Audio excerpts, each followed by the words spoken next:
Me da mucho gusto saludar a la subsecretaria de Hacienda, Vanessa Rubio. Vanessa, qué gusto, porque hablamos mucho por teléfono, bueno, más o menos, y ahora pues tenerte aquí realmente te lo agradezco. Al contrario, es un gusto para mí hablar por teléfono y además estar aquí contigo. Y llegamos a la convención bancaria número 80, ayer vimos el mensaje del secretario, una convención en donde los banqueros están preocupados por el tema del populismo y lo plantean desde una óptica global porque el otro año tendremos elecciones en México, los mensajes fueron claros, pero también, por supuesto, el que viene del mundo. Hoy estamos en esta coyuntura con respecto a México. ¿Cómo, terminando este primer trimestre, desde Hacienda, cómo se está viendo el panorama para México?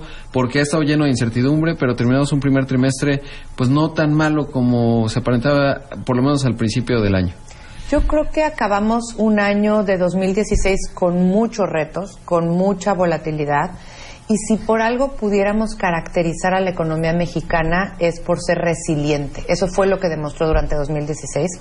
Y durante 2017 está demostrando también esa resiliencia. Pero las dos resiliencias vienen en momentos distintos. La resiliencia del año pasado venía con un precio del petróleo que venía bajando, con una plataforma disminuyendo, venía también aparejada de un reto muy importante por cómo se acabara de resolver el tipo de políticas en Estados Unidos, que hoy siento, y por un menor crecimiento en las principales economías, sobre todo Estados Unidos y sobre todo el sector industrial de Estados Unidos, que creció más bien decreció 1% el año pasado. Entonces, estos eran retos, digamos, mayúsculos que teníamos que sortear y desde luego acompañado de una alta volatilidad que se vio reflejada en el tipo de cambio. En este año comenzamos con una mejor perspectiva para las economías industrializadas, con una mejor perspectiva de recuperación del sector industrial en Estados Unidos y con esto traemos datos importantes de empleo, datos importantes de ventas al menudeo, datos importantes, por ejemplo, de la manufactura y venta de automóviles en México, y todo esto nos permite tener mejores perspectivas en la parte doméstica. Por el otro lado, la instrumentación de las reformas también ya nos da mejores elementos de certidumbre, sobre todo en el sector energético, en el sector de telecomunicaciones, en el sector financiero.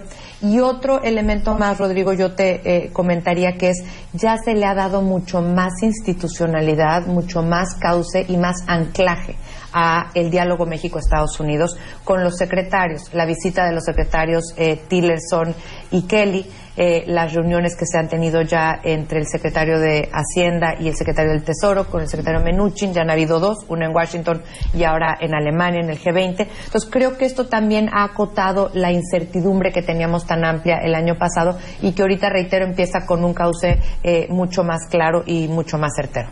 Hablando de lo que todavía no necesariamente sabemos, pero que sí se va dibujando, es el tema de que puedan aplicar en Estados Unidos este impuesto transfronterizo, el famoso VAT. ¿Qué podría responder México desde la óptica fiscal? Ya en el pasado reciente han dicho no hay mucho margen. ¿Habría algo que hacer en ese aspecto? De las pláticas que hemos tenido ya con el secretario del Tesoro, de lo que el secretario del Tesoro compartió en el grupo de los 20, yo creo que podemos concluir que todavía no existe claridad respecto de la propuesta fiscal, de los detalles de la propuesta fiscal que va a haber en Estados Unidos. Evidentemente se ha oído esto del Border Adjustment Tax o impuesto de ajuste en la frontera, el VAT, pero también se han oído otro tipo de propuestas. Sin duda yo te diría hay dos elementos. Uno, estamos preparando escenarios, siempre hay que preparar escenarios y siempre hay que estar listos ante cualquier eventualidad para ver cómo podemos reaccionar, tener reacciones desde de corte político, de corte de políticas y de otra naturaleza. Entonces, eso lo estamos haciendo ante cualquiera de las mezclas que puedan haber respecto a la presentación de la reforma fiscal en Estados Unidos. Pero por el otro lado, yo me quedo con este tema de que todavía no hay claridad de qué elementos van a conformar aún este planteamiento. Entonces habrá que esperar y ver, habrá que tener alistados una serie de políticas, pero tendremos que esperar a ver qué se presenta y dos, qué acaba resultando del Congreso. Por supuesto, porque eso es clave, ¿no? Al final el presidente Trump e incluso sus secretarios pueden decir muchas cosas, pero hay que ver qué es lo que van aprobando y ahí es en donde el Ejecutivo y la realidad pues se encuentran con el legislativo. Por otro lado, ¿qué hay con respecto a la evolución de las finanzas públicas? Ya tenemos prácticamente un trimestre, obviamente los datos tenemos enero, febrero hasta ahora. ¿Qué podemos ver en cuanto a esta evolución? ¿Lograremos el superávit primario que tanto se ha planteado? Sobre todo y considerando que se han modificado los supuestos del presupuesto 2017, pero hasta ahora no he visto que haya un cambio, digamos, en lo que se planteó en ese presupuesto, a propósito de que ya disminuyó la perspectiva de crecimiento. Si algo estamos comprometidos, si algo está comprometido el gobierno del presidente Peña Nieto, la administración en Hacienda del secretario Meade, es a cumplir con los objetivos fiscales. Entonces, sí vamos a cumplirlos, los vamos a cumplir como los cumplimos el año pasado. El año pasado había este cuestionamiento de si hubiéramos sido capaces de cumplir con el déficit en un entorno tan complicado. Al principio de año el déficit lo establecimos en 3.5%, para segunda mitad del año lo establecimos en 3%, es decir, hubo una mejora, y luego el resultado fue más que mejor, fue de 2.9%. Entonces, en ese contexto tan complicado cumplimos, y 2017 no será la excepción. Habremos de cumplir con el superávit primario al que nos comprometimos de 0.4 puntos del PIB. Tendremos también, desde luego, el tema de los requerimientos del sector público, que el año pasado estuvieron en 55, este año se plantea para 52, que ya implica la trayectoria no solo de consolidación, sino de disminución del déficit. Hemos tenido también una política muy proactiva de deuda, de manejo de pasivos. Desde que estoy yo en Hacienda, que fue desde septiembre del año pasado, ya hemos hecho 3 operaciones de permuta, que nos fue bien, nos dan mejores perfiles, una suavización de nuestros vencimientos, y también ya hemos hecho 2 operaciones, una en euros y otra en dólares, que acaba de ser reciente, por 3.150 millones de dólares. Nos fue muy bien, muy altamente demandado, buena tasa. Eso quiere decir que seguimos teniendo esta buena aceptación por parte de los mercados. La gran parte de nuestra deuda está en pesos, entonces no tenemos tampoco esta vulnerabilidad respecto al tipo de cambio, pero no necesitamos salir a los mercados internacionales. Ya prefinanciamos 2017, con la última prefinanciamos ya gran parte de 2019, pero en 2018 prefinanciamos también 2019, pero si vemos una ventana para mejorar, vamos a utilizar cualquier oportunidad para hacerlo. Cualquier colocación. Ahora, ¿qué se va viendo ahora que estuvieron allá en Alemania?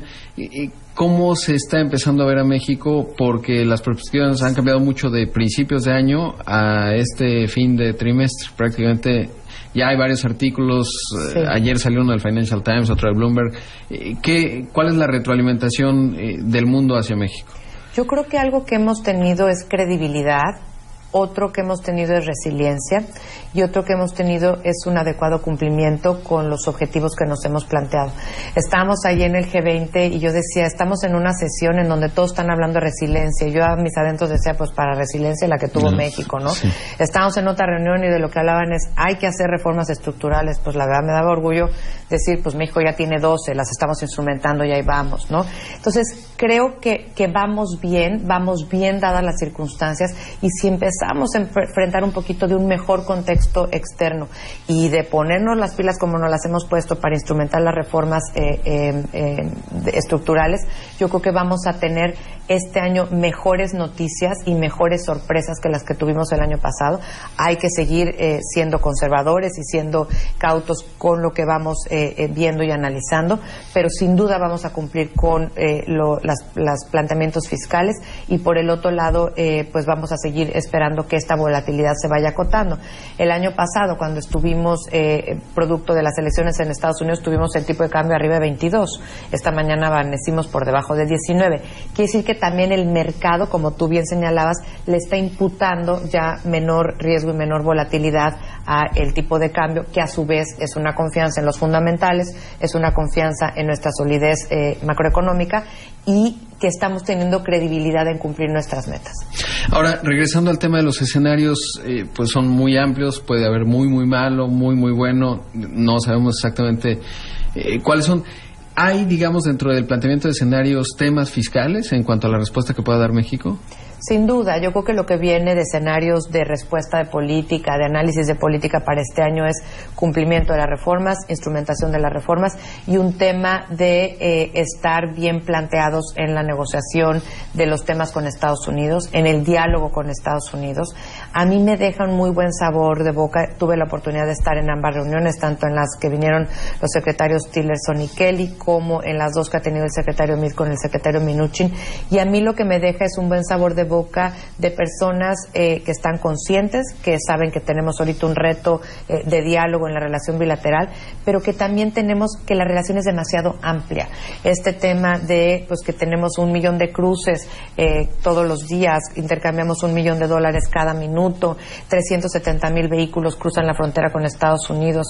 Hay una anécdota que comenta mucho el secretario Meade, que es cierto, cuando estábamos en relaciones exteriores teníamos la certidumbre que la relación México-Colombia pasa por la Cancillería.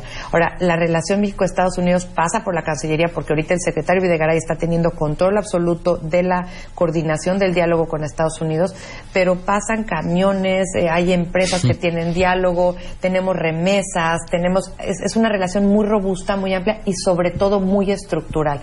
Y creo que las últimas declaraciones de los secretarios han ido ancladas en ese contexto. Las de Peter Navarro hace un par de semanas, ¿no? Queremos hacer de América del Norte la región más competitiva del mundo. Eso yo creo que es lo que tenemos que empezar a trabajar, pero sin duda, dentro de todos estos, digamos, luz que se ve al final del camino y dentro de un mejor anclaje de los escenarios desde un punto de vista más positivo, siempre hay que estar pendientes ante cualquier imponderado y ante cualquier, suceso que pueda acontecer, y en ese sentido estamos bien parados, estamos haciendo escenarios y hemos dado muestra de una serie de baterías de respuestas de política. Dimos respuestas de política con Banco de México que tuvo que ver con la intervención en el mercado, que tuvieron que ver con las coberturas, que ha tenido que ver con este diálogo renovado con Estados Unidos, que ha tenido que ver con todas las permutas que hemos hecho, con las operaciones en euros, con las operaciones en dólares. Entonces, la batería la tenemos, la hemos ido usando conforme se ha ido requiriendo, y esto yo creo que nos ha permitido hoy estar en un mejor lugar, estamos en una mejor posición en la parte de las perspectivas económicas de nuestro país. Ahora, de cara a los banqueros, ¿qué esperar? Yo creo que uno de los temas que ellos más están esperando y ya está, digamos, en consultas, esta parte que es la ley FinTech y cómo se van a adaptar. ¿Qué papel tiene que jugar la banca en este México 2017 que enfrenta cierta incertidumbre y la redefinición de su papel con Estados Unidos y con el mundo, obviamente? Bueno, el tema FinTech es un tema que llegó para quedarse, es un tema que existe, que opera, que transacciona, que ya involucra a muchos actores a nivel mundial con operaciones que tienen que ver con las P2P o P2Peer, que tiene que ver con el crowdfunding, que tiene que ver con las criptomonedas. Entonces, ya hicimos un trabajo muy serio, muy robusto con Banco de México, sacamos ya una propuesta de ley FinTech y además propuestas de modificaciones a 11 otras leyes que tienen que ver con el sector financiero para dar andamiaje correcto a esta ley FinTech. Ya la estamos circulando con el gremio de la banca, los aseguradores, las casas de bolsa, desde luego los FinTechs, y ahorita lo que estamos es esperando comentarios. He recibido buenos comentarios estos días que hemos estado aquí. Tiene que ser una regulación muy marco, una regulación general, porque es una industria muy cambiante, es una industria muy específica y que si por algo se caracteriza es por la innovación. Tuvimos esta discusión ahora en el G20. Hay muy pocos países todavía que están regulando ya esa ley. El Reino Unido a la vanguardia con este esquema que se llama Regulatory Sandbox, o ejercicios de regulación que permiten acotar y controlar ambientes regulatorios y de desarrollo de mercados para ver cómo podemos ser más eficientes en la regulación a futuro. Y creemos que es importante que México esté a la vanguardia de contar con esa regulación. Tenemos que preservar la innovación de ese sector, tenemos que preservar la integridad, tenemos que preservar la protección a los usuarios, y yo creo que eso va a ser lo más importante, porque es un sector, reitero, que ya llegó para quedarse, que son las nuevas tecnologías aplicadas a servicios financieros y que nos pueden dar muy buena cobertura para aquellas personas que hoy todavía no son parte del sistema financiero. Para microempresarios en la sierra, en la montaña, que tienen un aparato de teléfono y que a través de eso pueden conseguir un crédito para un buen proyecto. Entonces tenemos que detonar la creatividad, detonar el mayor financiamiento, la inclusión, al mismo tiempo de preservar la estabilidad del sistema financiero, proteger a los usuarios del mismo y desde luego incentivar la innovación. Por supuesto, sí, en un país de 57% de informalidad, un incentivo a la formalidad Totalmente. tiene que ser tener cuentas de banco, etcétera, servicios financieros, que es, digamos, pues una cabeza de playa que puede hacer una modificación. Correcto. Vanessa Rubio, subsecretaria de Hacienda, muchísimas gracias por hablar. Ya estaremos hablando, espero, por teléfono hacia adelante, porque vienen cosas muy interesantes. Gracias. Claro que sí, siempre a la orden y un gusto platicar contigo y con tu auditorio.